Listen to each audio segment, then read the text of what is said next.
केवल चाटुकार दलित नेता कहे जा सकते हैं, इससे ज्यादा नहीं। भाजपा के एक दलित सांसद ने कहा, कांग्रेस ने अफवाह फैलाई कि संविधान खतरे में है और आरक्षण खतरे में है, लेकिन ये अफवाह नहीं, पूरा दलित समाज जानता है। और भाजपा के नेता खुलेआम जब संविधान बदलने की बात कर रहे थे, तब ये भी तथाकथित दलित सांसद संविधान विरोधी नारे लगाने वाले के खिलाफ एक बार नहीं बोले कि ये गलत है, जबकि उसी पार्टी में थे। बोलेंगे कैसे? दलित जो ठहरे। उस दलित नेता से दलित समाज पूछना चाहता है कि दलितों के लिए SC/ST एक्ट बदलाव क्या संविधान में बदलाव नहीं था? 13 पॉइंट रोस्टर क्या आरक्षण विरोध में नहीं था? क्या निजीकरण आरक्षण विरोधी नहीं है? अब तो सारी नौकरी निजीकरण करके आरक्षण को पूरा खत्म करने की तैयारी में है। ये वर्तमान सरकार, शायद भाजपा के दलित सांसदों को ये बात नहीं दिखी होगी। वास्तविकता क्या है उस दलित संसद की कहानी जो खुद यहाँ तक आरक्षण से ही पहुँचे हैं। 2011 में बहन जी ने इन्हें DGP बनाया,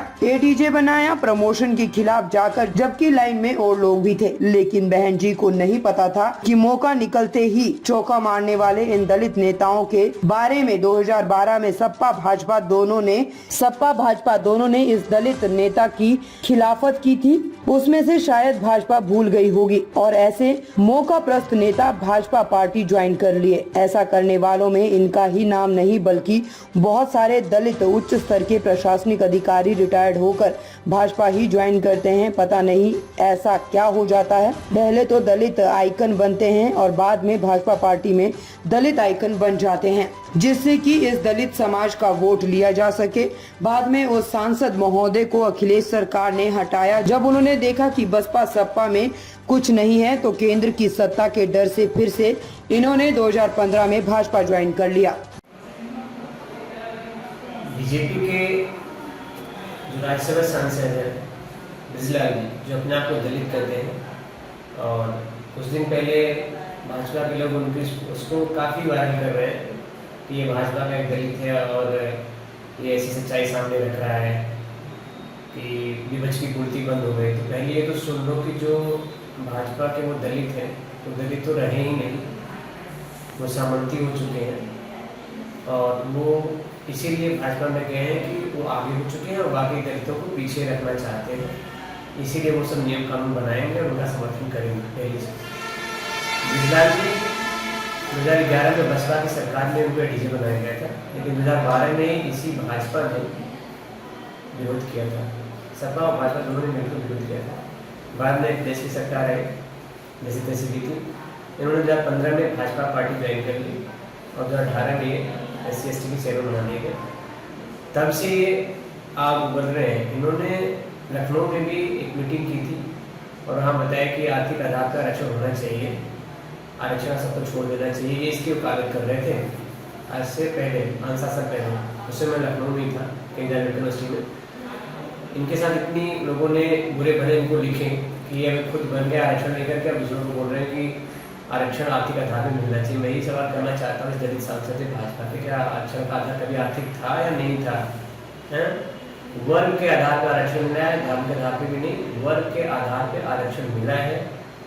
जो इसकी विवेचना और जिसको बनाने के नियम थे बहुत अलग है। और इन्होंने जो बताया कि विपक्ष के लोग डरा रहे हैं कि आरक्षण खत्म हो जाएगा, संविधान बदल दिया जाएगा, तो वास्तव में बदल दिया गया है। इनको नहीं पता है कि नीट में जो रिजर्वेशन की लिमिट लगाई गई किसने लगाई, 13 पॉइंट किसने लगाया, SC/ST के FIR करने में, अपराध करने में बदलाव किसने किया, वो सब क्या है, निजीकरण क्या है, कि कहाँ से भाजपा के दलित सांसद दलित एक जैसी है। ये AMU में और जामिया में आरक्षण की वकालत करते हैं कि हमें वहाँ SC/ST का रिजर्वेशन चाहिए, लेकिन इनसे ये पूछो कि जब BHU में एक यादव प्रोफेसर और मुस्लिम प्रोफेसर को संस्कृत का प्रोफेसर नहीं बनने दिया गया, अरे जहाँ पे आरक्षण है तो वहाँ तो दिला नहीं पाते हो। इनको ये पता होना चाहिए कि आज भी DU, JNU और जैसी अल्पसंख्यक को छोड़ दो, बाकी जितनी यूनिवर्सिटियाँ हैं वहाँ पे वाइस चांसलर किसके हैं? मैं खुद कह रहा हूँ भाजपा और SS है, इसमें कोई शक ही नहीं है। ये वहाँ तो रोटेशन बेसिस पे BC की नीति नहीं करा सके।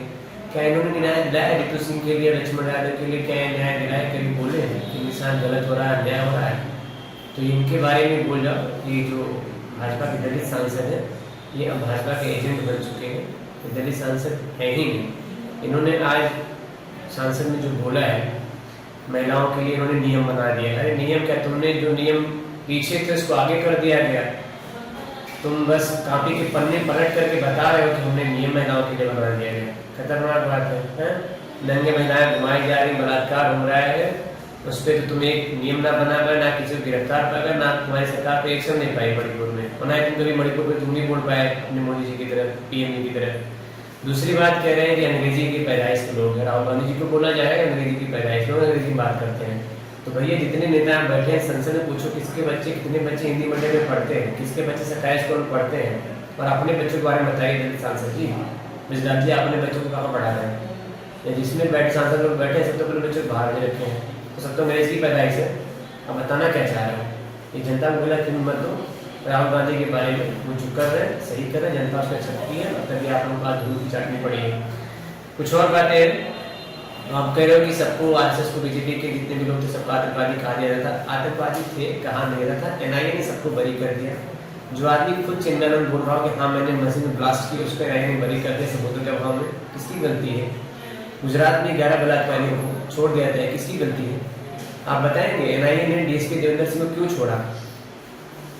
क्यों छोड़ा? उसको पकड़ा गया था, पुलवामा का माइंड मेकअप माना जा रहा था कि इसने ब्लास्ट करवाया, उसको छोड़ा गया। तो एनआईए की बात आप मत करिए, और सत्ता पक्ष का हमेशा हनक रहा है। आखिर ये लोग पहले सरकार में क्यों बरी नहीं हुए? ये बीजेपी का ही बरी हो गए। और कुछ भी देखना है तो यूपी में देख लीजिए, योगी जी को, केशव जी को, इतने सारे अपराध सब हट गए, सब बरी हो गए। तो ये तो मन ये कि जो उन्होंने बोला यार ऐसे बीजेपी के लोग आतंकवादी होते, तो सब कुछ न कुछ कहीं न कहीं से प्रूफ तो ही है। क्या आपने कभी बोला कि वास्तव में जो आदमी बोल रहा है, मुंह से बोल रहा है चिंतन कि मैंने अटैक किया, मैंने बम ब्लास्ट किया, तो उसको आप नहीं गिरफ्तार कर पा रहे? फिर बोलते कि कांग्रेस वाले कहते हैं ऐसे बीजेपी के लोग आतंकवादी होते हैं। तो चूंकि आपकी भावना बिल्कुल दलित से परे है, आप दलित सांसद रही नहीं, आप भाजपा के एजेंट हैं और रहेंगे, ठीक है? अब आप दलित व्यक्ति नहीं, ना आपको कोई दलित को नेता मानता है।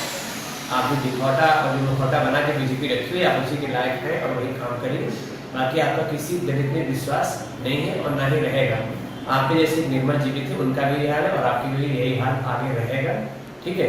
आपकी सच्चाई में आज आपको उजागर कर रहा हूँ कि भाजपा के जो दलित सांसद हैं वो जो चाहे जाति का जयकारा लगा रहे हैं, वो सिर्फ वोट के लिए लगा रहे हैं, जय पासी जय जाटव करेंगे, लेकिन वो सिर्फ आपका वोट लेंगे, कभी आपके हक के लिए बात नहीं बोल पाएंगे, क्योंकि उनको बोलने का अधिकार ही नहीं, उनको सिर्फ साक्षरता का अधिकार है। ठीक, जय हिंद।